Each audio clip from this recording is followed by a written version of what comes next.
Innal hamdalillah nahmaduhu wa nasta'inuhu wa nastaghfiruhu wa natubu ilayh wa na'udzu billahi min shururi anfusina wa sayyiati a'malina may yahdihillahu fala mudilla lahu wa may yudlil fala hadiyalah.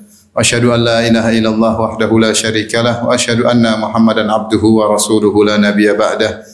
Ya ayyuhalladzina amanu taqullaha haqqa tuqatih wa la tamutunna illa wa antum muslimun. Fa inna asdaqal hadithi kitabullah wa khairal huda huda Muhammadin sallallahu alaihi wasallam. Wa syarrul umuri muhdatsatuha wa kullu muhdatsatin bid'ah wa kullu bid'atin dhalalah wa kullu dhalalatin finnar. Ma'asyiral muslimin, usikum wa nafsi bittaqwallah faqad fazal muttaqun. Suatu hari Rasulullah SAW melewati seorang wanita tabki ala sabiyyin laha, sedang menangis karena wafat anak kecilnya. Maka Rasulullah SAW pun menasihati wanita tersebut karena dia meratapi anaknya yang meninggal. Rasulullah SAW berkata, "Ya hadhihi ittaqillaha wasbiri." Wahai fulanah, bertakwalah kepada Allah dan bersabarlah. Rasulullah nasihati. Maka wanita ini pun tersinggung, dia berkata, "Ilaika anni innaka lam tusab bi musibati." Jauhlah engkau dariku. Sungguhnya kau tidak mengalami apa yang aku alami. Kau tidak ditimpakan musibah kepadamu seperti apa yang aku alami. Yaitu seakan dia berkata, kau tidak tahu betapa pilunya jika kehilangan seorang anak. Wanita ini lam ta'rifu, dia tidak mengenal kalau yang menasihati adalah Nabi sallallahu alaihi wasallam. Kemudian Nabi pergi.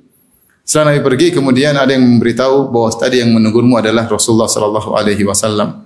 Maka dia pun segera menuju rumah Nabi sallallahu alaihi wasallam. Kemudian dia minta uzur, dia mengatakan, "Lam a'rifka, saya tidak tahu tadi engkau ya Rasulullah." Dia ingin menyampaikan saya akan bersabar. Apa kata Nabi sallallahu alaihi wasallam? Innama sabru inda sadamatil ula. Sungguhnya sabar yang hakiki, sabar yang sejati adalah tatkala pada hantaman yang pertama. Hadis ini memberikan kita pelajaran bahwasanya sabar bertingkat-tingkat, tapi sabar yang terbaik di antaranya ketika pertama kali terkena hantaman. Sampai Rasulullah SAW menamakan dengan sodmah. Sodmah bahasa Arab artinya hantaman. Karena orang terkena musibah dia seperti dihantam. Dan ketika pertama kali dia bisa bersabar, pahalanya sangat besar. Sebagaimana dijelaskan oleh Nawawi rahimahullahu ta'ala. Karena sangat berat seorang bersabar di awal kali terkena musibah. Adapun jika sudah lewat berhari-hari, maka semua bisa bersabar. Tapi sabar yang sungguhnya, yang pahalanya sangat besar ketika di awal terkena musibah. Kenapa? Karena rasa pilu yang paling berat, rasa sakit yang paling berat ketika pertama kali terkena musibah.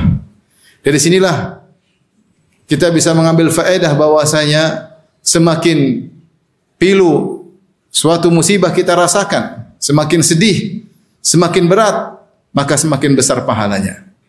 Sabar di awal musibah tidak sama sabar setelah 2 hari dan 3 hari. Semuanya ada pahalanya, tapi beda ketika sabar pertama kali terkena hantaman musibah. Karenanya Rasulullah SAW bersabda, "Inna idhamal jaza ma idhamil bala." Sungguhnya besarnya pahala tergantung dengan besarnya musibah, besarnya ujian. Semakin musibah semakin besar, semakin pilu, semakin susah, maka semakin besar pahalanya. Semakin besar ganjarannya di surga kelak. Dan orang yang paling besar pahalanya yang paling berat musibahnya. Nabi SAW bersabda, "Asyaddun nasi bala'an al-anbiya." Sungguhnya orang yang paling berat ujiannya adalah para nabi. Tsumma salihun, kemudian orang-orang saleh. Tsummal amsal fal amsal, kemudian selanjutnya dan selanjutnya. Lihatlah Khalilar Rahman, 2 kekasih Allah, yaitu Nabi Muhammad SAW dan Nabi Ibrahim alaihi salam. Mereka berdua diuji pada perkara-perkara yang sangat mereka cintai, yang menjadikan sangat pilu hati mereka. Lihatlah Rasulullah SAW diuji dengan pamannya Abu Talib yang seakan-akan merupakan ayahnya sendiri, yang merawat Nabi ketika Nabi masih kecil, yang sangat mencintai Nabi, bahkan rela pasang badan untuk membela Nabi SAW. Dia pernah berkata, "Wallahi lan tasilu ilaika bidharbatin hatta wasada fit turabi dafina." Mereka tidak akan bisa melukaimu sampai aku mati, kata Abu Talib. Siap pasang badan untuk membela Nabi. Dan dia sangat mencintai Nabi SAW. Tetapi ternyata dia meninggal dalam kondisi musyrik. Ini sangat menyedihkan Nabi SAW. Saking sedihnya Nabi SAW berkata, "La astaghfirullah laka, la astaghfirullah anka ma lam unha anka." La astaghfirullah laka ma lam unha anka. Aku akan mohon ampunan buatmu selama aku tidak dilarang. Ternyata Allah menegur Nabi sallallahu alaihi wasallam. Allah berkata, innaka la tahdi man ahbabta. Kau tidak bisa beri petunjuk kepada orang yang kau cintai. Kemudian juga turun firman Allah Subhanahu wa taala, maka nalin nabi walladzina amanu ayastaghfirul musyrikin walau kanu uli qurba. Tidak pantas bagi nabi dan orang beriman untuk mohon ampunan bagi orang musyrikin meskipun karib kerabat.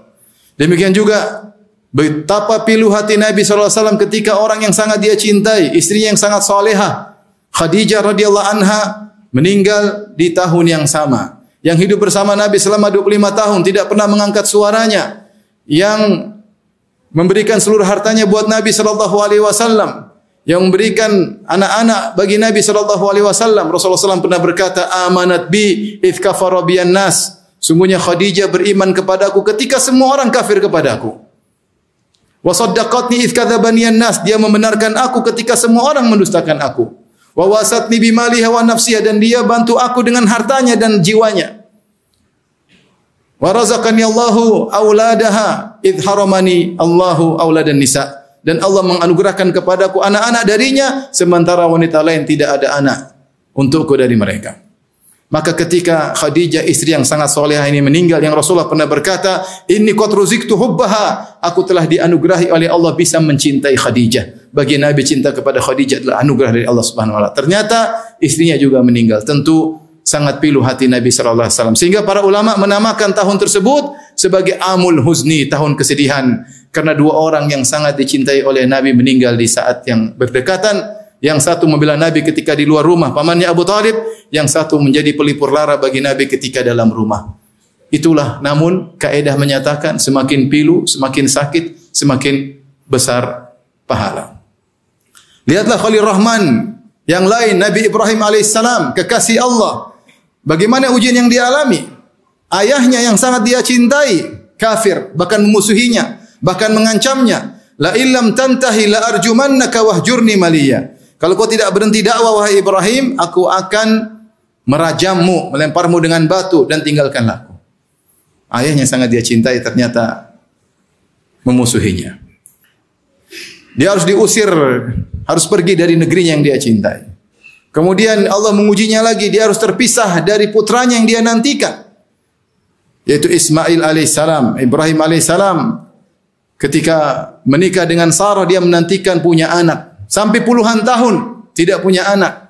Ketika dia menikah dengan Hajar, akhirnya punya anak. Ketika keluar anak yang dia sudah nantikan puluhan tahun tersebut, ternyata Allah mengharuskan agar dia memisahkan dirinya dari anaknya. Maka anaknya diletakkan di lembah yang jauh, yang kering, yang ada di Mekah. Ini ujian yang sangat pilu. Dia harus meninggalkan istrinya Hajar di tempat tersebut. Ketika Hajar bertanya, Allahu amaraka bihadza, apakah Allah yang perintahkan engkau? Kata dia, na'am, Allah yang perintahkan saya untuk meninggalkan engkau, istriku dan anakku di tempat lembah yang kering ini. Tentunya kalau kita menceritakan musibah-musibah yang dialami, ujian-ujian lain oleh para nabi, maka sangat banyak. Tetapi kaidah menyatakan semakin pilu, semakin besar pahala.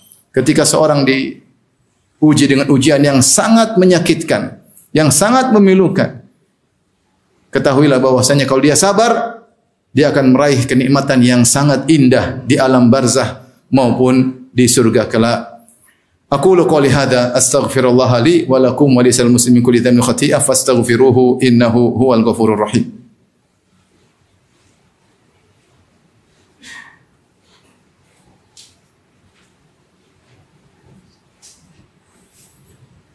Alhamdulillahi ala ihsanihi wa syukru lahu ala taufiqihi wa amtinani wa asyhadu an la ilaha illallah wahdahu la syarika lahu ta'ziman li sya'nihi wa asyhadu anna Muhammadan abduhu wa rasuluhu da'ila ridwanihi. Allahumma salli alaihi wa ala alihi wa ashabihi wa ikhwani. Ma'asyiral muslimin, berikut ini ada beberapa doa-doa atau zikir-zikir yang bisa kita ucapkan ketika kita pertama kali terkena musibah agar kita kuat terkena musibah di tatkala hantaman yang pertama. Meskipun hati ini pilu, meskipun mata berderai air mata, tapi kita bisa bersabar. Di antaranya ketika kita terkena musibah, segera kita ucapkan inna lillahi wa inna ilaihi raji'un. Kita tidak hanya mengucapkannya, tapi kita merenungkan maknanya. Kita ini hanyalah milik Allah. Dan kita semua akan kembali kepada Allah. Terserah Allah mengatur kita mau diapain.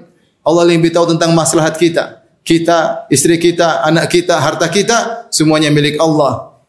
titipan dari Allah. Kalau Allah mau ambil kapan saja, terserah Allah Subhanahu wa taala. Ada saatnya kita pasti kembali kepada Allah cepat atau lambat.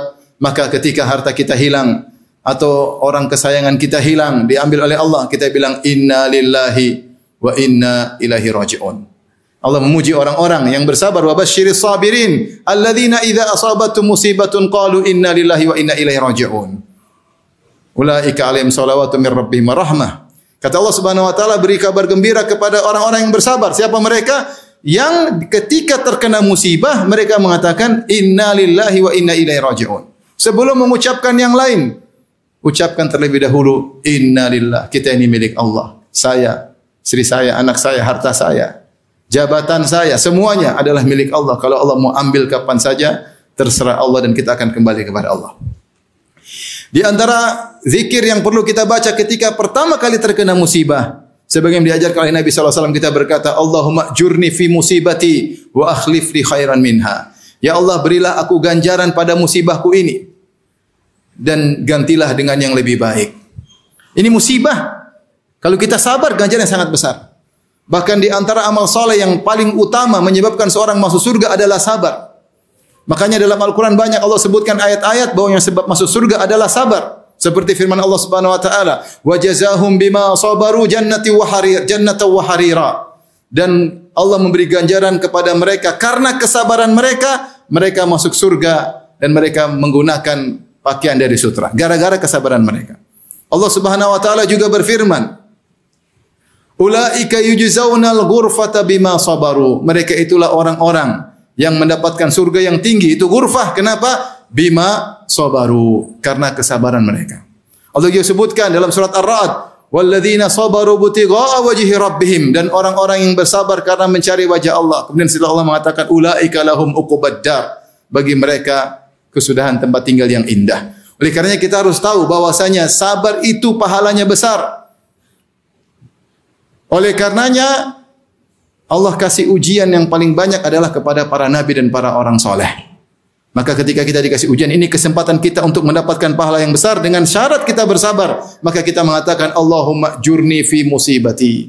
Ya Allah, berilah aku pahala di balik musibah ini. Ingat kaidah, semakin pilu, semakin sakit, semakin perih, maka semakin besar pahala. Wa akhlif li khairan minha, dan gantikan dengan yang lebih baik. Di antara zikir yang mungkin kita bisa ucapkan sebagaimana diajarkan oleh Nabi SAW, kita mengatakan alhamdulillahi ala kulli hal. Ya Allah, segala puji bagi Engkau dalam segala kondisi. Zikir ini fungsinya apa? Mengingatkan kita bahwasanya di balik semua musibah pasti ada kesudahan yang indah. Maka kita memuji Allah. Kita yakin di balik musibah ini ada sesuatu yang indah. Lihatlah Nabi Yakub alaihissalam. Ketika Yusuf hilang, kemudian Binyamin tertuduh mencuri sehingga ditahan. Kakak mereka paling tua juga tidak kembali. Maka dia berkata, "Fasabrun jamil. Asallahu ayyatiyani bihim jami'an. Innahu huwal alimul hakim." Dia mengatakan, saya akan sabar dengan sabar yang indah, itu tidak mengeluh kepada siapapun. Asallahu ayyatiyani bihim jami'an. Semoga Allah mengembalikan mereka semua kepadaku. Kemudian dia tutup perkataannya dengan berkata, "Innahu huwal alimul hakim." Sungguhnya Allah Maha mengetahui apa yang dia lakukan. Al-Hakim Maha bijaksana tentang apa yang dia putuskan. Maka ketika seorang bingung apa di balik musibah ini, apa hikmahnya, cukup dia berkata, Alhamdulillah ala kulli hal. Segala puji bagi Allah. Pasti ada kebaikan di balik ini. Entah kita tahu nanti atau tidak tahu, sungguhnya Allah Al-Alimul Hakim. Dia Maha berilmu, dia tahu apa yang dia lakukan, dan dia Maha bijaksana. Dia tahu di balik setiap musibah ada hikmah yang akan didapatkan oleh sang hamba. Maka jangan lupa mengucapkan Alhamdulillah ala kulli hal. Di antara hal yang membantu kita agar kita bisa bersabar, sebagaimana doa yang disebutkan oleh Allah, yang diucapkan oleh orang-orang salihin, Allahumma afrik alaina sabra. Ya Allah, curahkan sabar kepadaku. Afrik, tumpahkan. Aku butuh sabar yang banyak ya Allah. Curahkan sabar kepadaku. Ketika pasukan Talut melawan Jalut, maka mereka berdoa, Rabbana afrik alaina sabra wa tawaffana muslimin. Jumlah mereka kecil, harus melawan pasukan Jalut yang sangat banyak. Maka mereka bertawakal kepada Allah dengan berdoa, Ya Rabbana, Rabbana afrik alaina, curahkanlah sabar kepada kami. Dan wafatkanlah kami dalam kondisi Islam. Ya, agar kita bisa sabar. Demikian juga ketika para penyihir Fir'aun yang sudah sadar dan masuk Islam diancam dibunuh oleh Fir'aun, maka mereka berkata, Afrik alaina sabra. Ya Allah, Afrik alaina sabra wa taufana muslimin. Ya Allah, curahkanlah sabar kepada kami dan wafatkanlah kami Islam. Adapun tadi pasukan Talut, mereka berkata, Afrik alaina sabra wa thabbit aqdamana wansurna 'alal qaumil kafirin. Intinya berdoa, Afrik alaina sabra. Ya Allah, curahkanlah sabar kepadaku. Dan di antara doa yang juga diucapkan, dianjurkan oleh para salihin, kita berdoa, Allahumma rbit ala qalbi. Ya Allah, ikatkanlah, kokohkanlah hatiku. Allah menyatakan dalam Al-Quran, walaula an rabatana ala qalbiha litakuna minal mu'minin.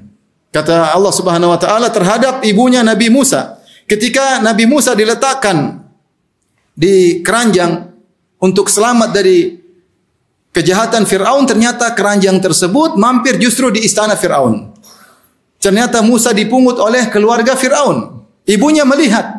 Kata Allah, in kadat la tubdi bihi laula an rabatna ala qalbiha. Hampir-hampir ibunya teriak, itu putraku, jangan diambil. Kalau dia teriak maka ketahuan. Kata Allah, laula an rabatna ala qalbiha, kalau bukan kami ikat hatinya sehingga dia menjadi sabar. Demikian juga ketika pemuda Ashabul Kahfi diinterogasi oleh raja, maka Allah berkata, ya, mereka warabatna ala qulubihim idh qamu faqalu rabbuna rabbus samawati wal ardi lan nad'u min dunihi ilaha laqad qulna idzan syatata. Mereka diinterogasi, disuruh syirik kembali, Allah ikat hati mereka dan mereka tetap tegar mengatakan Rabb kami adalah Allah Subhanahu wa taala. Kami tidak akan syirik. Bagaimana mereka bisa tegar? Allah ikat hati mereka. Maka seorang ketika diuji berdoa kepada Allah, Allahumma rbit ala qalbi. Ya Allah, ikatlah hatiku. Semoga Allah Subhanahu wa taala menjadikan kita orang yang sabar ketika diuji oleh Allah Subhanahu wa taala. Semoga Allah menganugerahkan kepada kita dengan kesabaran yang kita lakukan atas ujian-ujian Allah Subhanahu wa taala. Innallaha malaikatahu yusalluna 'alan nabi. Ya ayyuhalladzina amanu sallu alaihi wa sallimu taslima.